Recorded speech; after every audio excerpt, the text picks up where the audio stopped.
A graça e a paz de nosso Senhor e Salvador Jesus Cristo, meu irmão e minha irmã. Hoje nós vamos para os nossos estudos no Evangelho de João. Você pode ver no nosso canal no YouTube que nós temos uma playlist dos devocionais de Marcos e uma playlist dos estudos do Evangelho de João. E hoje nós vamos ver o quarto milagre, no capítulo 6, versículo de 1 a 15. Eu vou colocar as passagens aqui na tela, você pode dar um pause e ler, ou você pode ler na sua própria Bíblia.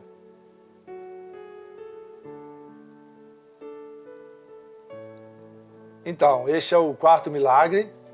Todos os milagres até aqui, os sinais apontam para Cristo, que Cristo é o Filho de Deus, que Ele tem todo o poder e autoridade, tanto sobre coisas naturais como o mar, o vento, a tempestade, como também Ele tem poder e autoridade para transformar água em vinho, como Ele tem todo o poder e autoridade para curar à distância com o poder da sua palavra, como Ele tem também poder para nos tirar do estado negativo em que nós nos encontramos, como no caso do paralítico no tanque de Betesda. Todos os sinais que nós temos visto apontam para quem Cristo é, para o seu relacionamento com Deus Pai, para o seu compromisso e a sua missão aqui na Terra. Na passagem de hoje nós vamos ver que Ele alimenta 5.000 homens, além de mulheres e crianças. São aproximadamente 15.000 pessoas. A passagem começa dizendo que Jesus atravessa o mar da Galileia, e nós sabemos pelos outros evangelhos que isso acontece depois que ele fica sabendo da morte de João Batista, o seu primo, o seu precursor, aquele último profeta que fez a ligação do Antigo para o Novo Testamento. Jesus provavelmente estava triste, queria um tempo a sós de luto, ou talvez queria passar um tempo a sós com seus discípulos. Mas quando ele chega do outro lado, surpresa. A multidão tão carente e necessitada se antecipou de barco ou pelas margens do mar da Galileia, chegou antes dele e estava esperando ele do outro lado. Os planos de ficar a sós com seus discípulos foram frustrados. Ele então senta no monte e começa a ensiná-los, começa a curar todos aqueles que vêm até ele. Então, o fim do dia vai chegando, a Páscoa está se aproximando e nós devemos lembrar que esta é a penúltima Páscoa de Jesus, porque daqui a um ano, na próxima Páscoa, ele vai entrar triunfalmente em Jerusalém, já para ser morto pelos religiosos e pelos romanos. Tem a nossa playlist de Marcos aqui e nós já vimos sobre esta passagem. No verso 5 diz que Jesus fica preocupado, ele ergue os olhos e vê uma grande multidão. Cristo se enche de compaixão pelas pessoas, ao invés de vê-las como um problema porque tinha atrapalhado seu tempo a sós com os discípulos. Jesus, o bom pastor, ele tem compaixão porque essas pessoas eram ovelhas sem pastor, sem direção e sem um líder.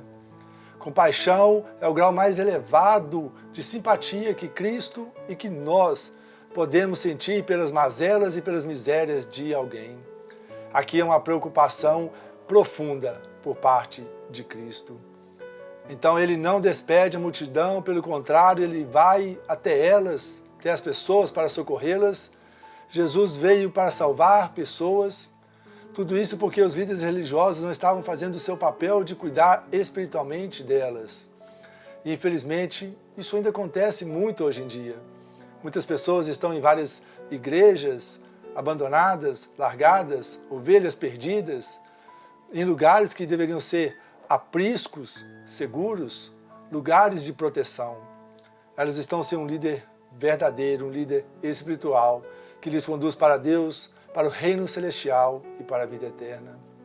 Jesus então vai atender não somente as necessidades físicas deles, no caso aqui os pães e os peixes, mas vai atender também as necessidades espirituais. Os apóstolos, ao contrário, se sentem incapazes diante dessa situação complexa e eles nos representam, porque muitas vezes, por muito menos que isso, nós também nos sentimos assim, incapazes. Então o que eles fazem? Eles tentam uma solução mais fácil e dizem para Jesus: Senhor, manda-os embora para que eles mesmos comprem para si o que comer. Deixa eles se virarem por aí. Mas Jesus, sempre ensinando o amor e a compaixão, os desafiou. Uai, por que vocês mesmos não os alimentam? esse desafio deve ter sido perturbador. Tem vocês mesmo algo de comer para eles. Mas, como assim, Senhor? São 15.000 pessoas. Jesus então vai testar Filipe e pergunta: Filipe, onde compraremos pães para todas essas pessoas? Jesus estava perguntando isso somente para experimentá-lo, porque Jesus já sabia o que ia fazer. A maioria dessas pessoas que estavam ali eram peregrinos que estavam indo para a Páscoa, eles não tinham onde ficar, eles não tinham o que comer. Mas Filipe era dali de Betsaida. Era como se Jesus perguntasse para Filipe: Filipe, onde tem uma padaria aqui mais perto? Filipe não passa no teste. Ele não vai passar no teste. Apesar de ter visto vários sinais, milagres e prodígios que Jesus já tem feito, ele não vai crer no que Jesus é capaz de fazer. Eles já tinham visto Jesus ressuscitando mortos, curando cegos, leprosos, surdo-mudos, curando paralítico há 38 anos, curando com o poder da palavra, transformando água em vinho. Então, o que é isso diante do poder de Jesus? Diante deles está o Criador dos céus, o Criador da terra, o sustentador de todas as coisas. Filipe pensou naturalmente, muitas vezes nós pensamos naturalmente também. Filipe começou a fazer ali cálculos matemáticos. São 15.000 pessoas, um pão para cada um. Deixe-me ver, são mais ou menos 200 denários, aproximadamente 8.000 reais. Parece com a gente, não é mesmo? Queremos muitas vezes planejar tudo, calcular tudo, achamos que estamos no controle de todas as coisas. Mas vejam bem, já era um problema antigo, e esse problema continua até hoje, é a interpretação de texto, interpretação de palavras. Jesus não perguntou para ele quanto iria custar, mas perguntou para ele onde compraremos os pães. Não podemos criticar Filipe ou criticar os apóstolos, porque eles foram confrontados com uma situação humanamente impossível de se resolver. E essa ideia de mandar as pessoas embora tinha até uma certa lógica, porque além de serem 15.000 pessoas, eles estavam no deserto e não na cidade, eles não tinham dinheiro, eles já estavam com uma hora muito avançada, já era muito tarde. Era literalmente um beco sem saída. Deve ter sido uma lição muito importante para eles saberem que eles não tinham recursos, não tinham condições de fazer aquilo que o seu mestre tinha lhe pedido. Então, como fazer isso? No verso 8 e 9 diz que André, irmão de Pedro, aparece ali com um menino. E esse menino tem 5 pães e 2 peixinhos. Peixinhos pequenos como uma sardinha. Mas esse André, assim como Felipe, também não passa no teste. Porque ele vai perguntar o que é isso para tanta gente. Somente 5 pães e 2 peixes para alimentar esta multidão. É por isso, meus amados, que nós devemos colocar o pouquinho que nós temos nas mãos de Jesus. O garoto entregou o seu lanchinho para André. André levou para Jesus. Jesus deu graças a Deus, multiplicou aqueles pães e houve ali um grande banquete, meus amados. Oh, glória! Nós não podemos fazer o milagre, mas nós podemos trazer aquilo que nós temos e confiar nas mãos de Jesus, confiar no poder de Jesus. Jesus proveu o alimento que aquele povo precisava e Ele também pode prover, se for da vontade dEle, os nossos recursos para serem multiplicados. Amém? Como nós temos reagido diante dos problemas e das adversidades que têm sido colocadas diante de nós? Nós temos que fazer a nossa parte. Fazer planos, sim, mas primeiro, e é o que eu tenho feito diariamente, nós devemos colocar tudo diante de Jesus. Orar, pedir, clamar, confiar em quem Jesus é e que Ele está no controle de todas as coisas e que Ele pode fazer todas as coisas. E ainda que nós não entendamos, ainda que não saia como nós planejamos, devemos confiar que todas as coisas, boas ou ruins, cooperam para o bem daqueles que amam a Deus. Então Jesus mostrou para nós que é possível e o milagre aconteceu. O milagre vem de Jesus, mas nós somos o canal que Deus usa para repartir o pão e para repartir o milagre. Após Jesus dar graças ao Pai, os discípulos começaram a distribuir a todos conforme queriam, Ou seja, foi com fartura, foi com abundância. Jesus não focou no que eles não tinham, focou no que eles tinham. Jesus não focou no problema, mas focou na solução. Jesus está exercendo o seu poder criador para multiplicar pães e peixes.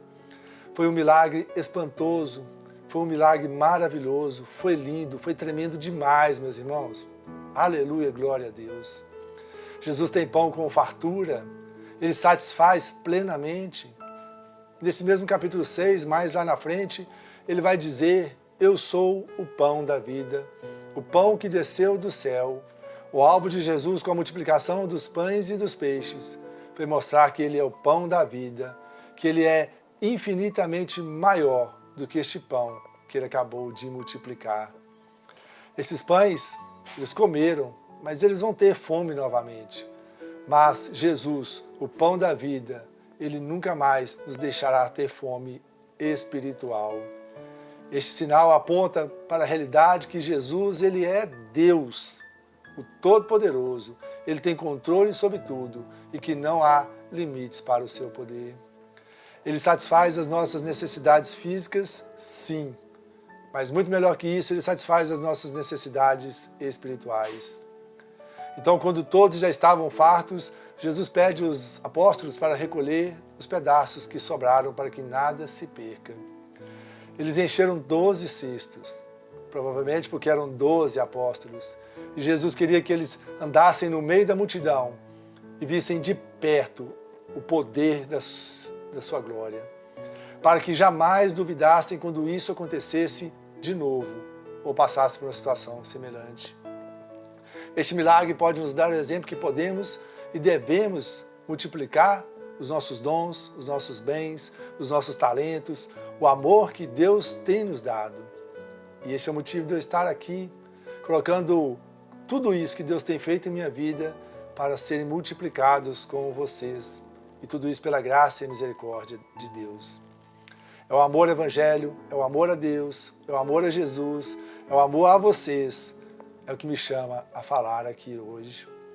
Algumas aplicações para nós hoje. Coloque tudo que você tem nas mãos de Deus, nas mãos de Jesus. É Ele, é Jesus que pode multiplicá-los para a glória dEle e para o reino dEle. Nunca se esqueçam que Jesus deu graças, então sejam gratos também. Aqui foram 5 pães e 2 peixes, mas e na sua vida? Nunca ache que você é pouca coisa, nunca ache que você pode fazer pouca coisa, nunca ache que você tem pouca coisa. Creia que Jesus vai multiplicar tudo aquilo que você tem. Tudo que nós temos vem de Deus, então com alegria e com gratidão devolvemos a Ele. É doando que se sobra, não é guardando para você que vai sobrar, e sim semeando com alegria, com generosidade. A palavra de Deus diz que então todos receberam o tanto que foi necessário. É a lei da semeadura. A oferta volta para nós multiplicada.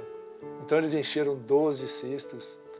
É igual quando nós ofertamos na igreja, quando nós damos com alegria, com as nossas primícias, não por obrigação, nós abençoamos a obra de Deus e cremos que voltará para nós multiplicada e que Deus não vai deixar faltar nada.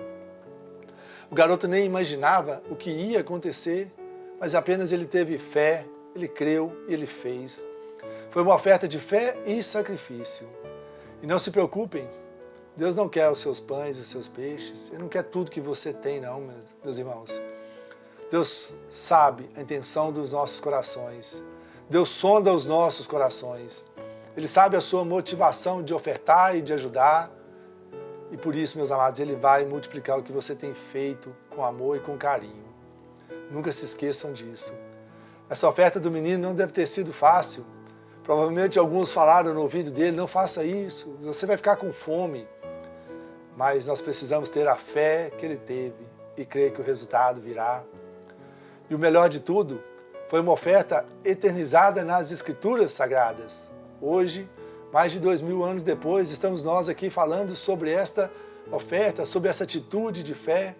Está sendo lembrada aqui em vários lugares do mundo. Assim também um dia nós poderemos ser lembrados por alguma coisa muito simples que nós fizemos por alguém ou fizemos para Deus?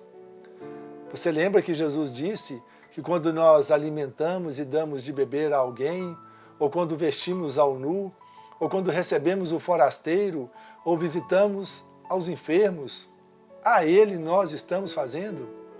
É assim que funciona. Bendito seja o nome do Senhor. Então, assim, concluindo essa mensagem de hoje, tudo que nós vimos significa que Deus está no controle de todas as coisas. E se for da vontade dEle, Ele pode transformar situações complexas e difíceis em bênçãos, em bem.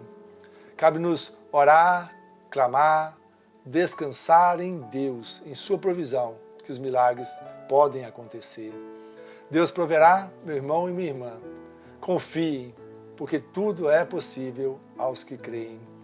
Entenda que o Senhor não está interessado, entendam que o Senhor não está interessado no que você tem. Não se trata dos seus pães e dos seus peixes, volto a falar. Não se trata disso. Jesus está interessado em você, está interessado em seu coração, está interessado em nós. Ele tem interesse em suprir todas as áreas da nossa vida. E é por isso, e por tudo isso, que nós temos que confiar em Deus, por causa do seu amor incondicional, pela sua abundante graça e a sua infinita misericórdia. Assim, meus amados irmãos, peçam a Cristo, conversem com Ele. Jesus nos ouve, Ele nos entende, Ele sabe do que nós precisamos, mas ainda assim, Ele quer nos ouvir. Falem com o Senhor agora, se acheguem a Ele e Ele se achegará a vós. Confiem sua vida, sua família, confie seu trabalho, seus amigos, tudo que você tem nas mãos do Senhor. Espere o favor dele em suas vidas. E que a graça de nosso Senhor Jesus Cristo, o amor do Pai e a comunhão com o Espírito Santo estejam com todos nós. Amém?